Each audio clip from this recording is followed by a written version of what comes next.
Shalom, selamat malam keluarga besar GKI Marta Dirja Purwokerto. Senang sekali malam hari ini kita boleh berjumpa kembali di dalam kalam online GKI Marta Dirja Purwokerto.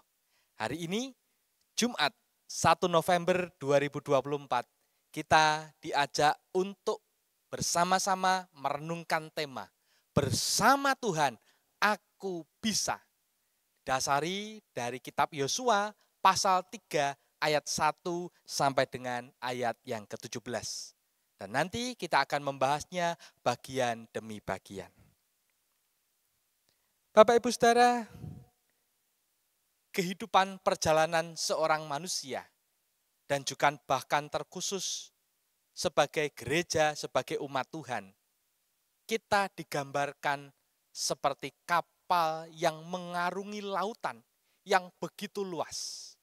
Tentu saja lautan yang kita arungi ini tidak serta-merta selalu tenang, selalu damai. Terkadang lautan ini bergejolak begitu hebatnya, ombak menerpa begitu dahsyatnya, mengombang-ambingkan kapal yang begitu besar itu. Dan sungguh orang-orang yang ada di dalam kapal itu bisa jadi akan mengalami ketakutan yang luar biasa. Belum lagi ditambah badai yang tiba-tiba saja datang menerpa. Dan setiap saat badai itu bisa saja hadir. Gereja juga seringkali digambarkan sebagai kapal yang besar ini. Lihatlah logo GKI, Gereja Kristen Indonesia, juga mengambil gambaran kapal sebagai gereja, sebagai kita semua yang mengarungi lautan samudra yang begitu luas dengan ombak yang begitu dahsyat. Namun kita tidak perlu takut karena di kapal itu kita tidak sendirian, ada salib, ada Tuhan. Ialah Alfa dan Omega yang senantiasa ada di dalam kehidupan kita. Sehingga dari gambaran itu kita seringkali mendengar ada slogan, life is never flat. Apa itu life is never flat? Hidup tidak pernah datar. Selalu saja ada tantangan, selalu saja ada hambatan, selalu saja ada rintangan. Dan itu datangnya bisa saja tiba-tiba dan bertubi-tubi. Jalan yang kita lalui tidak selalu mulus, tidak selalu lurus, tidak selalu datar. Kadang menanjak, kadang menurun, kadang berbatu-batu, dan kadang berkelok-kelok. Itulah jalan kehidupan yang kita lalui sebagai manusia. Dan sebagai manusia, jalan yang kita lalui itu tidak selalu mulus karena ada tantangan, hambatan, dan rintangan secara ekonomi. Mungkin kita kesulitan keuangan dalam kehidupan kita karena pekerjaan dan usaha kita tidak begitu baik. Kita di PHK, usaha kita menurun bahkan bangkrut. Terkadang kita dijegal oleh rekan kerja kita sehingga mengakibatkan kesulitan secara ekonomi. Secara studi, mungkin kita juga mengalami kesulitan mengikuti pelajaran apa yang kita pelajari. Kita sulit di dalam mengerjakan skripsi untuk lulus, tesis untuk lulus, atau disertasi untuk lulus, karena ada orang-orang yang menghambatnya. Tidak jarang juga dalam kehidupan keluarga kita tidak selalu datar hidupnya. Terkadang ada perselisihan, pertengkaran, percekcokan bersama dengan pasangan, konflik dengan anak-anak, dengan orang tua, dengan kakak adik. Tidak jarang dalam kehidupan sosial kita bermasyarakat, kita seringkali berselisih dengan tetangga kita, dan mereka seringkali membuat kita hidup dengan tidak nyaman, merasakan kesulitan untuk bisa berinteraksi sosial di tengah lingkungan di mana kita berada. Tidak jarang juga secara spiritual kita bergumul, bagaimana kehidupan kita bersama dengan Tuhan. Seringkali kita naik turun, kadang iman kita kuat, terkadang iman kita menjadi lemah dan kendor, dan kedagingan kita justru mengambil tempat lebih banyak dalam kehidupan kita. Lihatlah realita itu Bapak Ibu Saudara. Dan tidak jarang ketika jalan itu menanjak atau menurun, berkelok-kelok dan bahkan berbatu, membuat kita berputus asa, membuat kita hilang harapan. Sampai kita mengatakan, I can't do it. Aku tidak bisa lagi nih menjalani hidup ini. Lebih baik aku melambaikan tanganku, aku menyerah menjalani hidup ini yang tidak menentu, yang seringkali membuat aku menangis, membuat aku berputus asa, bahkan hilang harapan. Nah Bapak Ibu Saudara, ketika kita menghadapi tantangan, hambatan, dan rintangan itu, janganlah kita menyerah, terlalu cepat, terburu-buru, tergesa-gesa. Yuk, mari kita belajar untuk tidak menyerah melalui bacaan Alkitab kita pada hari ini. Yaitu Yosua pasal 3 ayat 1 sampai dengan ayat yang ke-17. Mari kita gumulkan bagian demi bagian bacaan Alkitab kita pada hari ini. Kita akan lihat dulu dan baca dulu ayat 1 sampai 4. Dikatakan demikian. Yosua bangun pagi-pagi, lalu ia dan semua orang Israel berangkat dari Sitim dan sampailah mereka ke sungai Yordan. Maka bermalamlah mereka di sana sebelum menyeberang. Setelah lewat 3 hari, para pengatur pasukan menjalani seluruh perkemahan. Dan sembari memberi perintah kepada bangsa itu, katanya, segera sesudah kamu melihat tabut perjanjian Tuhan Allahmu yang diangkat para imam, yang memang suku Lewi, maka kamu harus juga berangkat dari tempatmu dan mengikutinya. Hanya antara kamu dan tabut itu harus ada jarak kira-kira 2000 hasta panjangnya. Janganlah mendekatinya. Maksudnya supaya kamu mengetahui jalan yang harus kamu tempuh. Sebab jalan itu belum pernah kamu lalui dahulu.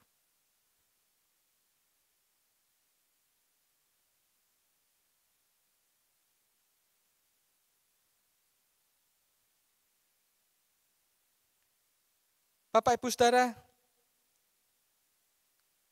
kita mendapati bahwa bangsa Israel akan menghadapi yang namanya Sungai Yordan di dalam perjalanannya menuju tanah Kanaan, tanah perjanjian yang diberikan Tuhan kepada bangsa Israel. Sungai Yordan ini menjadi tantangan, rintangan, hambatan yang nyata yang ada di hadapan mereka. Setelah mereka berjalan berpuluh-puluh tahun, mereka melewati berbagai macam tempat. Saat ini mereka harus menghadapi tantangan Sungai Yordan dengan menyeberangi sungai itu. Yang tentunya dengan begitu banyaknya umat Israel, berpuluh ribu akan menyeberangi sungai itu. Mungkin bagi sebagian orang umat Israel akan berpikir, apakah mungkin kami yang sebanyak ini bisa melewati sungai Yordan itu? Terlebih saat ini Musa tidak ada bersama-sama dengan kami. Dan yang ada bersama kami hanyalah abdinya, yaitu Yosua.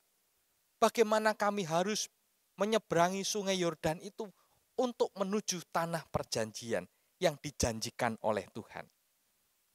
Nah Bapak Ibu Saudara, ketika kita baca ayat 1 sampai 4, Yosua pagi-pagi sudah bangun. Dan mereka berangkat dari Sitim dan mereka bermalam terlebih dahulu sebelum mereka menyeberang sungai Yordan. Dan pengatur pasukan itu mengingatkan kepada bangsa Israel, umat Israel, untuk menjaga jarak antara tabut perjanjian dengan bangsa Israel. Jaraknya adalah 2000 hasta. Kalau kita boleh jadikan ukuran meter, maka ukurannya sekitar 914 meter. Jarak antara tabut perjanjian dengan bangsa Israel. Apa tujuannya? Apa fungsinya? Tujuannya supaya bangsa Israel ini mengetahui jalan yang harus ditempuh, jalan yang harus dilewati. Sebab jalan ini dikatakan belum pernah kamu lalui dahulu. Supaya mereka tidak tersesat, mereka tidak kemudian bengkok jalannya, karena akan ada jarak 914 meter, sehingga tidak terburu-buru mereka akan melewati tabut perjanjian. Jadi masih bisa melihat dari jauh jalannya lewat mana. Ini yang dirancangkan oleh Tuhan bagi bangsa Israel supaya mereka jalannya tidak tersesat. Dan dalam kehidupan kita, seringkali kita juga mungkin merasa mengalami jalan buntu seperti bangsa Israel. Kami mau dituntun sampai tanah perjanjian, buntu jalannya karena harus terhalang sungai Yordan. Yang tentu saja pada musim menuai itu sungainya masih meluap, dalam dan lebar. Ini jalan buntu. Dalam hidup kita mungkin juga kita merasa hidupku saat ini sudah buntu, jalannya buntu, nggak bisa melanjutkan lagi, nggak ada harapan atau kesempatan lagi. Mungkin kita saat ini sedang mengalami itu, baik secara ekonomi, studi, keluarga, sosial, interaksi dengan masyarakat, bahkan iman kita. Kita mungkin sedang mengalami semuanya itu. Namun, jangan kita berhenti sampai di sini saja. Kita akan gumulkan bagian berikutnya. Ayat 5 sampai dengan ayat 8. Dikatakan demikian. Berkatalah Yosua kepada bangsa itu, kuduskanlah dirimu, sebab besok Tuhan akan melakukan perbuatan yang ajaib di antara kamu. Dan kepada para imam itu Yosua berkata demikian. Angkatlah tabut perjanjian dan menyeberanglah di depan bangsa itu. Maka mereka mengangkat tabut perjanjian dan berjalan di depan bangsa itu. Dan Tuhan berfirman kepada Yosua, pada hari inilah aku mulai membesarkan namamu di mata seluruh orang Israel, supaya mereka tahu bahwa seperti dahulu aku menyertai Musa, demikianlah aku akan menyertai engkau. Maka kau perintahkanlah kepada para imam pengangkut tabut perjanjian itu demikian. Setelah kamu sampai ke tepi air sungai Yordan, haruslah kamu tetap berdiri di sungai Yordan itu. Bapak Ibu Saudara, Yosua berkata kepada bangsa Israel, kuduskanlah dirimu, sebab besok Tuhan akan melakukan perbuatan yang ajaib di antara kamu. Tentu saja perbuatan ajaib itu adalah bagaimana bangsa Israel ini akan melewati sungai Yordan yang menjadi penghalang mereka menuju ke tanah perjanjian.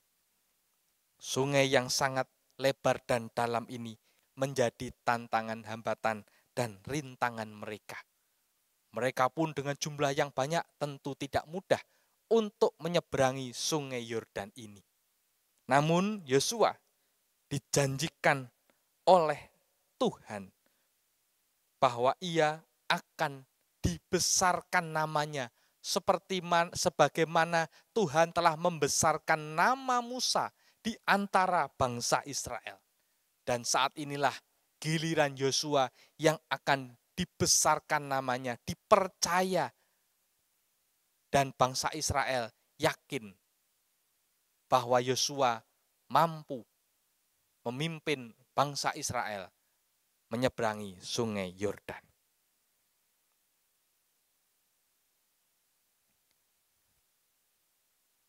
Dan kemudian Yosua juga mengingatkan kepada para imam pengangkut tabut itu, ketika mereka sampai di tepi sungai Yordan, maka mereka diperintahkan untuk tetap berdiri di sungai Yordan itu.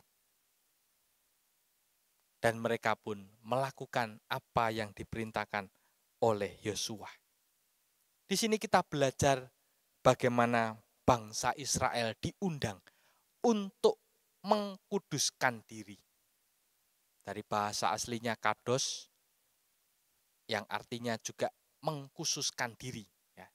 Jadi artinya ketika kita diundang untuk mengkuduskan diri, artinya kita diundang untuk mengkhususkan diri kita untuk Tuhan. Sehingga ketika kita mengalami berbagai tantangan, hambatan, dan rintangan dalam hidup kita, yuk kita mengkuduskan diri, mengkhususkan diri untuk Tuhan. Kita berdoa, kita belajar akan firman Tuhan, kita akan menemukan jawaban Tuhan melalui firman Tuhan yang kita senantiasa renungkan. Itu akan menguatkan dan menghibur kita. Namun kita diundang, yuk kita khususkan untuk Tuhan. Bukan untuk kedagingan kita, untuk hawa nafsu kita, bukan. Tetapi seluruhnya hanya untuk Tuhan. Khusus untuk Tuhan, bukan untuk manusia ataupun untuk diri kita sendiri. Tidak. Di bagian selanjutnya ayat 9-13 dikatakan demikian. Lalu berkatalah Yosua kepada orang Israel, datanglah dekat dan dengarkanlah firman Tuhan Allahmu. Lalu kata Yosua, dari hal inilah akan kamu ketahui bahwa Allah yang hidup ada di tengah-tengah kamu, dan bahwa sungguh-sungguh akan dihalaunya orang Kanaan, orang Het, orang Hewi, orang Feris, orang Girgasi, orang Amori, dan orang Yebus itu dari depan kamu. Sesungguhnya tabut perjanjian Tuhan semesta bumi berjalan menyeberang di depan kamu, masuk ke sungai Yordan. Maka sekarang pilihlah 12 orang dari suku-suku Israel, seorang dari tiap-tiap suku. Segera sesudah kaki para imam pengangkat tabut Tuhan, Tuhan semesta bumi, berhenti di dalam air sungai Yordan, maka air sungai Yordan itu akan terputus. Air yang turun dari hulu akan berhenti mengalir menjadi bendungan. Bapak Ibu Saudara, tabut perjanjian Tuhan adalah tanda kehadiran Allah di antara umat Israel. Disinilah mereka boleh berjalan mengikuti tabut perjanjian Tuhan dari jarak 914 meter. Karena ketika Tuhan hadir, ternyata sungai Yordan yang begitu dalam dan lebar luas itu, seketika itu ketika kaki para imam turun ke sungai itu, dikatakan mujizat terjadi. Airnya berhenti mengalir dan menjadi bendungan. Luar biasa. Sungai ini menjadi kering, sehingga sungai ini bisa dilewati atau dilalui, ditapai oleh bangsa Israel. Lihatlah Bapak Ibu, sesuatu hal yang kelihatannya mustahil, namun bersama dengan Tuhan ternyata bangsa Israel bisa melakukannya. Ketika tabut perjanjian Allah sebagai tanda kehadiran Allah itu ada di antara umat Israel, bangsa Israel mampu menyeberangi sungai Yordan karena sungai itu menjadi kering dan dapat dilalui. Dalam kehidupan kita, kita pun harus meyakini bahwa Allah pun hadir di dalam hidup kita. Kehadiran Allah bisa hadir melalui setiap anggota keluarga kita, yang memperhatikan kita, yang menolong kita, yang terus menghibur kita, yang menguatkan kita. Orang-orang yang ada di sekitar kita bisa jadi merupakan Allah yang hadir untuk memberikan cinta kasih-Nya kepada kita. Dan tentu saja Allah hadir juga melalui firman Tuhan yang terus diperdengarkan kepada kita. Sehingga kita tidak harus selalu melulu membatasi kehadiran Allah pada suatu hal tertentu dalam kehidupan kita.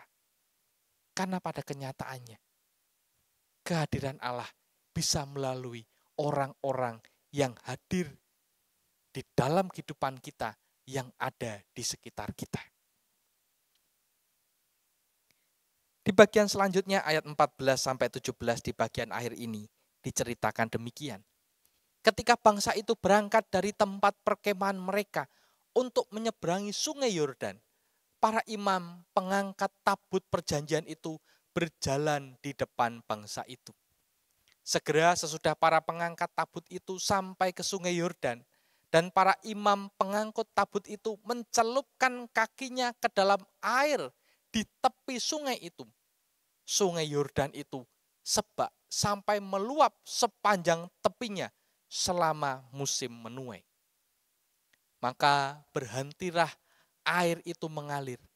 Air yang turun dari hulu melonjak menjadi bendungan jauh sekali di dekat Adam, kota yang terletak di sebelah Sartan. Sedang air yang turun ke laut Araba itu, yakni laut asin, terputus sama sekali. Lalu menyeberanglah bangsa itu di tentangan Yeriko. Tetapi para imam pengangkat tabut perjanjian Tuhan itu tetap berdiri di tanah yang kering, di tengah-tengah sungai Yordan, sedang seluruh bangsa Israel menyeberang di tanah yang kering sampai seluruh bangsa itu selesai menyeberangi sungai Yordan. Mujizat terjadi ketika tabut perjanjian Tuhan diangkat oleh para imam dan kaki para imam ini berada di sungai Yordan. Aliran sungai itu terputus menjadi bendungan yang menghalangi supaya tanah ini tidak terkena air dan menjadi kering. Sehingga para imam ini tetap berada di tengah-tengah sungai Yordan sampai seluruh bangsa ini menyeberang sungai Yordan untuk menuju ke tanah berikutnya. Bapak Ibu Saudara, hal yang sangat luar biasa terjadi. Dan ini terjadi sungguh nyata kepada bangsa Israel yang menyeberangi sungai Yordan. Kehadiran Allah membuat mereka yang tidak bisa, yang merasa mustahil menjadi bisa. Mereka bisa melakukan menyeberangi sungai Yordan dengan pertolongan tangan Tuhan yang kuat. Di mana Allah hadir melalui tabut perjanjian yang dikotong oleh para imam. Di sini kita belajar Bapak Ibu Saudara, bahwa mujizat itu tidak hanya terjadi di masa lalu, tetapi mujizat dan karya Allah sampai detik ini masih terjadi. Hal-hal yang terkadang tidak pernah kita pikirkan, ternyata terjadi di dalam kehidupan kita. Kita yang merasa tidak mampu, tidak bisa, hilang harapan, putus asa, ternyata bersama dengan Tuhan, kita bisa kok melakukan semuanya. Kita mampu untuk menghadapi semuanya itu. Tantangan, rintangan, dan hambatan pasti ada. Tetapi bersama dengan Tuhan, kita bisa menghadapinya. Bersama dengan Tuhan, kita bisa melaluinya. Dan kita pun akan dituntun oleh tangan yang kuat. Sehingga apapun kelemahan kita tidak menjadi masalah ketika kita bersama dengan Tuhan dan kita akan dijadikannya berhasil. Seperti kisah seorang yang bernama Lynn Davis. Ia yang saat ini bertugas di bagian promosi dan komunikasi tim pengembangan di torch trust mengalami keadaan secara fisik, kekurangan di bagian matanya. Ia mengalami gangguan penglihatan dan dikategorikan sebagai seorang tunanetra. Bagi dia sebenarnya tidak dapat melihat atau menjadi seorang tunanetra tidak ada masalah. Tetapi yang mempermasalahkannya adalah orang-orang yang ada di sekitar dia yang selalu menganggap itu adalah sebuah kekurangan. Mereka menganggap Lynn Davis tidak keren karena tidak bisa melihat. Dan bahkan ia pun mengalami abuse justru di dalam gereja. Ketika gereja di mana ia bernaung pernah mengadakan prosesi ataupun ibadah untuk penyembuhan, dan Lynn ini dilakukan berkali-kali dan tidak sembuh, sehingga dikatakan ia tidak percaya kepada Tuhan. Sungguh hal itu memukul hati dan batinnya. Justru di lingkungan yang ia harapkan dapat menjadi lingkungan yang mensupport atau mendukung dirinya yang merupakan penyandang disabilitas, tidak dapat melihat seorang tunanetra, ternyata justru membuat ia semakin merasakan batin yang menderita, sakit hati luar biasa. Namun Lynn tidak berhenti sampai di situ saja. Ia tetap percaya kepada Tuhan, bahwa Tuhan akan memampukan ia melakukan segala sesuatu di dalam kehidupannya. Berkat anggota keluarganya yang begitu gigih, Lynn mampu menghadapi bagaimana kerasnya hidup ini. Bahkan ia pun menjadi seorang pemusik. Ia bisa berkarya menjadi seorang pemusik, sebagai seorang jurnalis, bahkan sebagai seorang penulis writer. Dan bahkan ia mampu mewawancarai seorang yang penting di dalam karirnya. Dan ia pun mengatakan, aku bersyukur aku mengalami disabilitas karena aku tidak dapat melihat, sehingga aku punya dapat kesempatan untuk melakukan karya-karya yang besar yang mungkin aku tidak akan bisa lakukan dan dapatkan ketika aku dapat melihat. Sungguh, sebuah hal yang sangat luar biasa yang boleh diimani oleh Lynn ini. Dan bagaimana Tuhan bekerja di dalam hidupnya, di tengah kelemahannya, di tengah keterbatasannya, di tengah tantangan, hambatan, dan rintangan yang ia hadapi dengan dunia yang selalu menginginkan kesempurnaan. Ternyata Lynn bisa bertahan hidup, bahkan bisa berkarir, dan bahkan karirnya cemerlang. Bapak Ibu Saudara, lihatlah bagaimana kehidupan Lynn Davis ini menjadi penyemangat kita bersama. Apapun kekurangan kita, apapun kelemahan kita, jangan pernah kita merasa minder. Jangan pernah kita merasa rendah diri, kecil diri. Karena bersama dengan Tuhan, kita menjadi besar dan kita akan dimampukan untuk menjalani kehidupan ini bersama dengan Tuhan yang begitu maha kuasa. Maukah Bapak Ibu Saudara, mulai detik ini, kita menyerahkan diri sepenuhnya dengan cara mengkuduskan diri, mengkhususkan diri, hidup sesuai dengan firman Tuhan. Karena dengan jalan demikian, ketika kita hidup bersama dengan Tuhan, kita pasti bisa mengarungi hidup seperti mengarungi di samudera raya. Kita adalah kapal dan di mana Tuhan hadir di tengah-tengah hidup kita, di kapal kita. Ia yang menjadi juru kemudi kehidupan kita. Amin. Kiranya Tuhan memberkati kita semua. Bapak Ibu Saudara, mungkin di antara kita setelah mendengarkan kalam online ini, ada yang ingin bertanya, atau ingin berkomentar atau sharing. Saya persilahkan untuk bertanya ataupun berkomentar atau sharing di kolom chat YouTube. Atau Bapak Ibu yang merasa diberkati dengan kalam online ini juga bisa menulis di kolom chat. Sekian kalam online pada hari Jumat 1 November 2024. Sampai jumpa kembali di dalam kalam online GKI Marta Gereja berikutnya. Sampai jumpa, Tuhan Yesus memberkati. Amin.